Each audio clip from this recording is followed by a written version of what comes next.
तुमने ना आजकल एक चीज नोटिस की होगी कि मिड रेंज से लेकर 50,000 रुपीज के सेगमेंट में जितने भी स्मार्टफोन आ रहे हैं उनमें ज्यादातर स्मार्टफोन में तुम्हें या तो अल्ट्रा वाइड लेंस नहीं मिलता और अगर मिलता है तो वो काम का नहीं होता। अगर मैं एग्जांपल की बात करूं तो Vivo T4 Pro काफी ज्यादा पॉपुलर फोन है, लेकिन उसमें तुम्हें अल्ट्रा वाइड लेंस नहीं मिलता, तुम्हें 50 मेगापिक्सल का टेलीफोटो लेंस मिलता है। Same goes with nothing phone 3A 3A Pro, ये भी काफी ज्यादा पॉपुलर है अंडर 30,000, उनमें भी तुम्हें मेन कैमरा 50 मेगापिक्सल का, टेलीफोटो लेंस 50 मेगापिक्सल का मिलता है, अल्ट्रा वाइड लेंस भी मिलता है लेकिन सिर्फ 8 मेगापिक्सल का। Vivo T4 Ultra under 35,000 Vivo की तरफ से मुझे दी बेस्ट फोन लगता है, काफी ज्यादा पॉपुलर हुआ था परफॉर्मेंस और कैमरा के लिए, उसमें भी तुम्हें 8 मेगापिक्सल का अल्ट्रा वाइड लेंस मिलता है। और ऐसे भी कुछ स्मार्टफोन है 50,000 के अराउंड जो तुम्हें 8 मेगापिक्सल का अल्ट्रा वाइड लेंस दे रहे हैं। लेकिन पिछले कुछ टाइम से ऐसा क्या हो गया कि या तो smartphone brands ultra wide lens को पूरी तरह से इग्नोर कर रहे हैं या फिर उसको बस नाम का ही स्मार्टफोन में ऐड कर रहे हैं कि भाई 8 मेगापिक्सल का दे देते, लोगों को लगेगा कि हमने हाँ भाई उसको दिया है,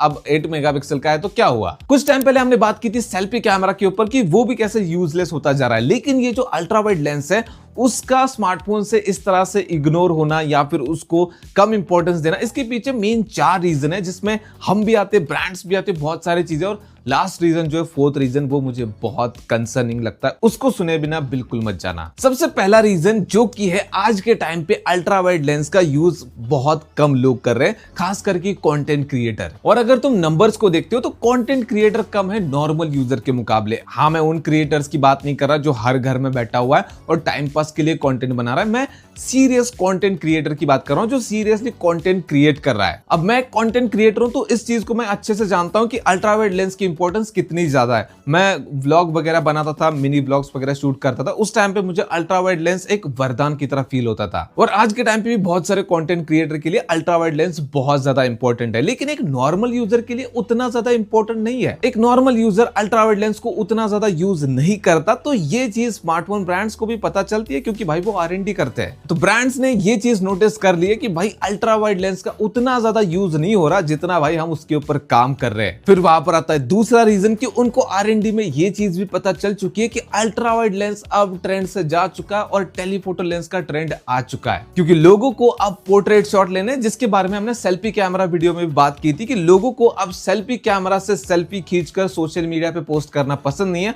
उनको पसंद है कि कोई फोन हाथ में पकड़े, रियर कैमरा से उनके पोर्ट्रेट शॉट ले जो सोशल मीडिया पे वो पोस्ट कर सके। और टेलीफोटो लेंस में हमें एडवांटेज मिलता है कि हम अलग अलग फोकल लेंस से भाई मस्त बोके इफेक्ट में फोटोज वगैरह खींच सकते हैं, जिनको हम पोर्ट्रेट शॉट कहते हैं। 2x 3x 5x में फोटोज काफी अच्छी आती है और जो कि सोशल मीडिया फ्रेंडली लगती है, दिखने में काफी अच्छी लगती है, जिनको काफी सारे लोग DSLR से कंपेयर करते हैं। हालांकि उस लेवल तक नहीं जा पाते, लेकिन हर कोई तो भाई DSLR नहीं खरीद सकता। और जमाना सोशल मीडिया का चल रहा है, तो भाई ये टेलीफोटो लेंस सोशल मीडिया पे पोस्ट करने के लिए लोगों के लिए वरदान का काम कर रहा है। अब यहाँ पर भी अगर हम नंबर्स की बात करें तो कंटेंट क्रिएटर्स के लिए टेलीफोटो लेंस उतना ज्यादा काम का नहीं है, लेकिन एक नॉर्मल यूजर के लिए बहुत ज्यादा काम का है और नॉर्मल यूजर का नंबर यहाँ पर बड़ा है। तो हाँ, ये एक स्ट्रॉन्ग रीजन बन जाता है कि टेलीफोटो लेंस आज के टाइम पे बहुत ज्यादा काम आ रहा है, तो उसको ज्यादा प्रमोट किया जाए, ना कि अल्ट्रा वाइड लेंस को। फिर आता है तीसरा रीजन जो कि इन दोनों से कनेक्टेड है, वो है कॉस्ट कटिंग। अब स्मार्टफोन ब्रांड्स R&D वगैरह करते हैं, उनको उस चीज में पता चल रहा है कि भाई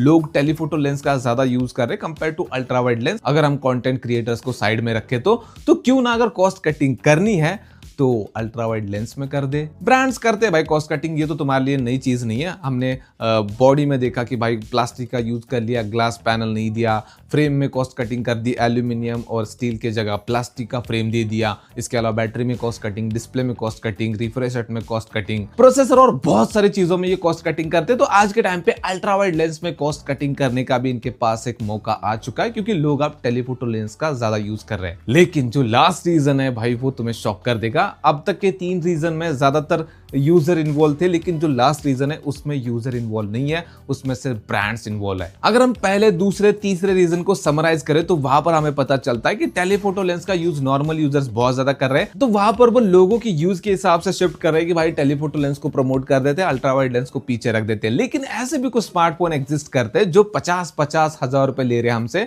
लेकिन उनमें टेलीफोटो लेंस भी नहीं मिलता और अल्ट्रा वाइड लेंस भी बिना काम का मिलता है। एग्जाम्पल की बात करें तो हमें OnePlus 15R देखने को मिला, अभी iQOO 15R देखने को मिलने वाला है। और इसके अपोजिट कुछ ब्रांड ऐसे जो कैमरा में उतना ज्यादा कॉम्प्रोमाइज नहीं करते, लेकिन परफॉर्मेंस में कर देते। लाइक रिसेंटली हमने Oppo Reno 15 को देखा, उसमें तुम्हें अल्ट्रा वाइड लेंस 8 मेगापिक्सल का मिलता है, लेकिन वहां पर तुम्हें टेलीफोटो लेंस और मेन कैमरा काम का मिलता है। लेकिन परफॉर्मेंस कैसी, Dimensity 8450 जो एक 25,000 के फोन में मिलता है, वो तुम्हें 45,000 रुपीज में दे रहे हैं। अब इसके पीछे रीजन आता है कि ब्रांड्स चाहते हैं कि तुम उनका फ्लैगशिप खरीदो, उनका महंगा फोन खरीदो। एग्जांपल देता हूं OnePlus 15R और OnePlus 15। अगर इनके प्राइस डिफरेंस की बात करें तो OnePlus 15R 48,000 का मिलता है, OnePlus 15 मिलता है 73,000 का। सेम iQOO 15R और iQOO 15 में। इसके अलावा Oppo Reno 15 और Oppo Reno 15 Pro, हालांकि उसमें भी प्रोसेसर टट्टी है, लेकिन उनका Oppo Find X9 भी मिलता है। तो अगर ये अपने 50,000 रुपीज वाले स्मार्टफोन में वो सारी चीजें तुम्हें दे दे, परफॉर्मेंस अच्छी दे दी, कैमरा अच्छा दे दिया, UI एक्सपीरियंस और भी बहुत सारी चीजें,